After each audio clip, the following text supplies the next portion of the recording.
Hi everyone, it's Oli, co-founder of Wanda. In this episode, I'm talking to Mindaugas. He is the CEO of Tebesa. Tebesa is a Lithuanian-based clothing and textiles manufacturer.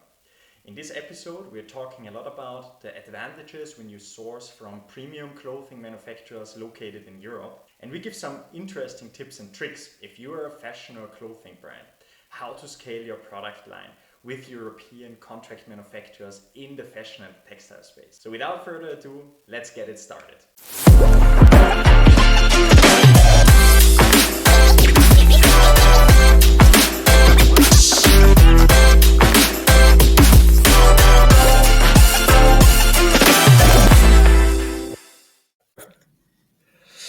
Hi everyone, today we are talking to Mindaugas from Tebesa.lt. He will tell us a little bit more about his company and why there are actually two company names. We are very excited.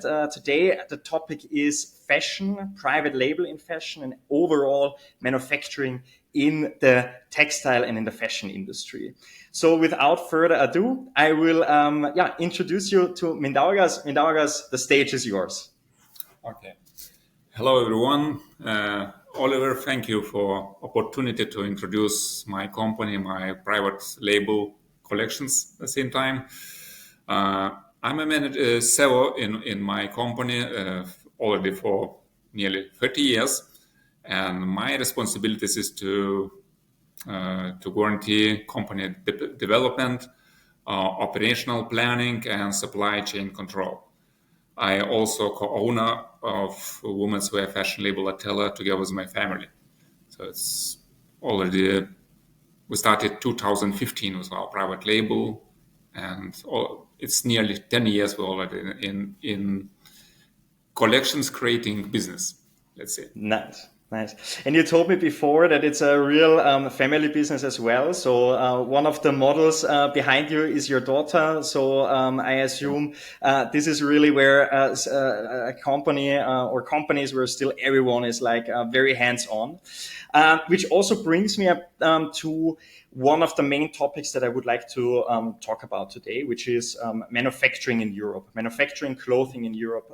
You're based in Lithuania, and I think you probably have a good opinion why brands should actually manufacture in Europe. So would be curious to hear your thoughts on that.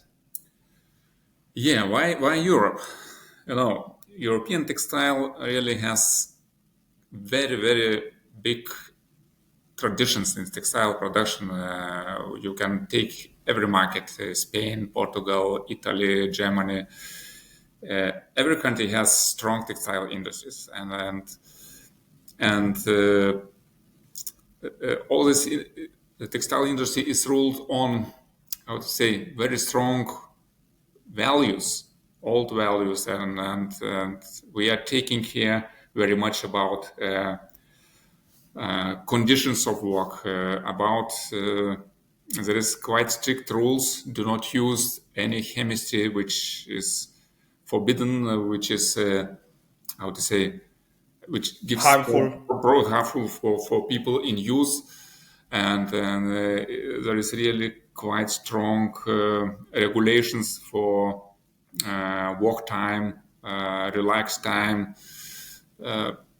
So really, to compare with some Asia, most of Asian countries, from one side we are quite strongly regulated, but from other side it gives bigger comfort for our workers to be in that business, and not Great. only comfort, but we live on some base of quite strong values. Yes, that's a great point. What we saw personally on Wanda, and that was actually also a little bit our story why we started Wanda. In the beginning, we focused really mainly on Europe because we saw a lot of brands actually shifting from their production in, as you already said, overseas, Asian countries especially, onto back to the European soil. Have you seen something similar in your industry, especially in your company?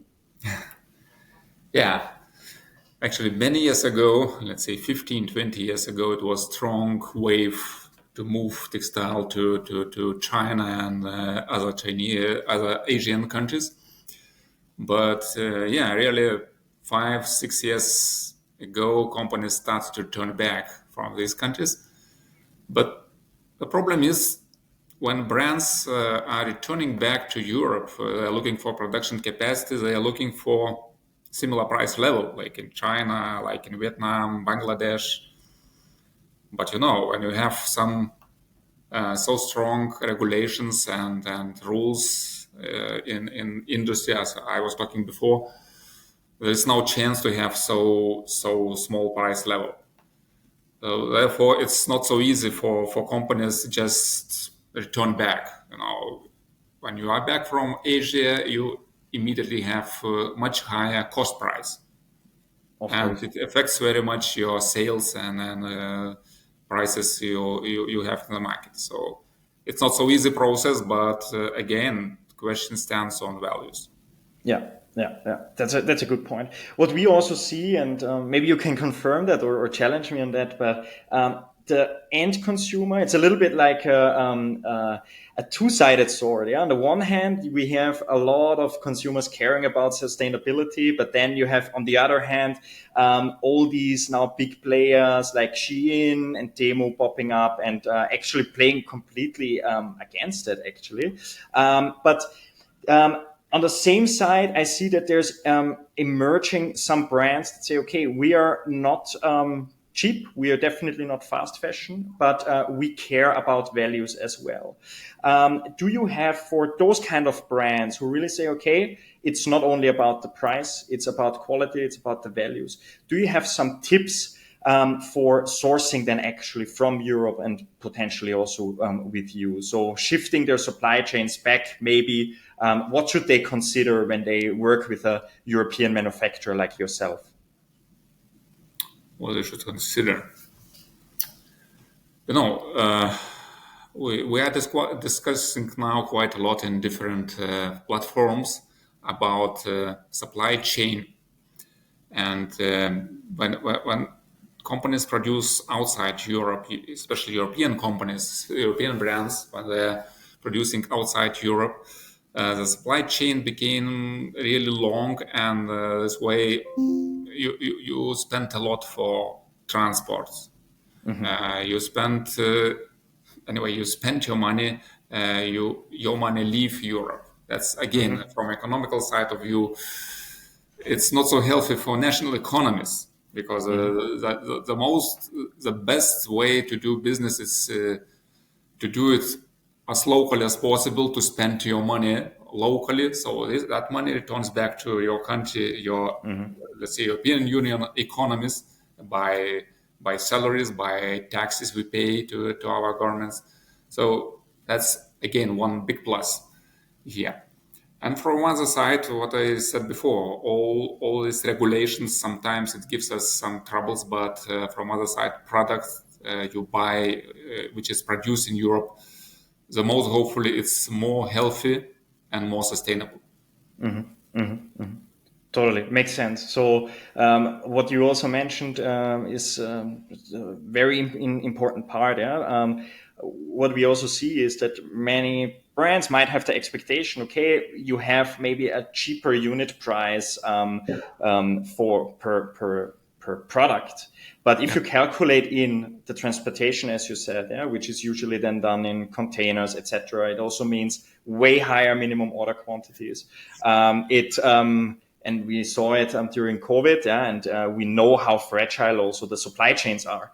And we had the discussion also before we recorded that, yeah, that actually the most important thing for brands is to never run out of stock. But what happens if your stock is actually stuck in either on a ship or in customs and so on? So I think the amount of headache you're also actually saving yourself by having closer supply chains is definitely something that cannot maybe put 100% into a price, but bottom line, it has an impact on your business. If you run out of stock and it takes months to get it basically back, I think that's the worst case scenario for any brand. So I think that was a very good point that you Yeah, made here. and what if to talk about local production, really, what we have very short production time. Yeah. As you said about stocks situation, so our partners usually they don't need to keep big stock. They just start with collection, and later if they need additional orders, we quite fast we can repeat and repeat orders. So okay, it's question about supplying of fabric, but if fabric is from Europe, we can have it in maximum 1 week. Yeah, And cool. for not so big orders, we can make production in 1 week. So in 2 weeks, you have again repeat products in your shops. So you don't need to wait for months. So flexibility really big. Cool. Yeah, and it's a good point there because also, I mean, worst case, I mean, you're based in Lithuania and we're here recording from Berlin. Yeah, it's probably 8 hours, 9 hours car drive, or maybe I'm a bit too optimistic. But worst case, we can visit the factory. Yeah, so if something it needs to be discussed in person or whatsoever, it's just so close that the headache, as I said before, can just be reduced by having this proximity to your factory, which I think is such an undervalued advantage by having the supply chains shorter. Yeah, cool. Let's talk a little bit about your business. You said also before, you have basically two companies. One is a manufacturing company and one is a private label company. Yeah. Maybe before we get started with tapping into your companies, could you explain us, I think a bit a basic question, but for me, it's always very important that the customers also understand what is the difference between a private label product and when you want to create your custom designs in terms of the process, in terms of the duration. So just to have a good overview of basically those two different ways of manufacturing. Yeah. Actually, no. As you said, like two companies, but it's not two companies. It's like actually we have one company. Only company Tebesa has own private label. Got it. So from start of our business doing nearly 30 years ago, we were just simple sewing services company. So we received from our customers it was Danish companies. We received cut pieces. We received all accessories, everything. We need only to sew and pack. Year per year, we started with new services, and in results now, after so many years, we do full set of services we make production for our customers from first picture. They can receive drawing or sketch, and we can create first sample, proto sample. We are sending it to our customer. Customer is checking everything is good or not, it's good fitting or not. They are doing washing tests, wearing tests, and they comment it. So we do corrections after the comments, and later on our customers are doing sales, and after the sales they return back with the orders. So and we can deliver goods wherever they want. So they just can ask us to split or order made, let's say 100 or 1,000 pieces per 30 different points all around Europe or world, and we will deliver it wherever it needs. Nice. So customer has Nice. So that would be now the process. That's already very interesting, yeah. Because what you said, if I understand it also correctly, is that the customer, if they have a product idea and just a sketch or a basic design, or maybe even a sample from an existing prototype that they have, they can get already started working with you, and you are basically then manufacturing based on their needs. So there are no tech packs needed. I mean, would be probably the best thing for you to get it already, but you will have faster and more exact results if as much information we have from customer, as fast we have correct sample. Tech pack, it's important for our designers, for our constructors to make very precise construction. But we can work without that, so we can take something from our experience and to help customer to organize everything. Interesting. And then let's talk a little bit about the pure private labels. So you mentioned already you have the brand Atella, which is your private label brand, basically. Can you also share a little bit about that part of the business? Yeah, that part of the business we started 2015, so nearly 10 years ago. And the story was similar to the most of stories when some families or some young businessmen are starting business. When you can't find some good products in the market. So actually, I have three daughters, and it happens when your family, three daughters and wife, they are going to supermarket to find new clothes when season changes, and they return back angry and say, "There is nothing to buy.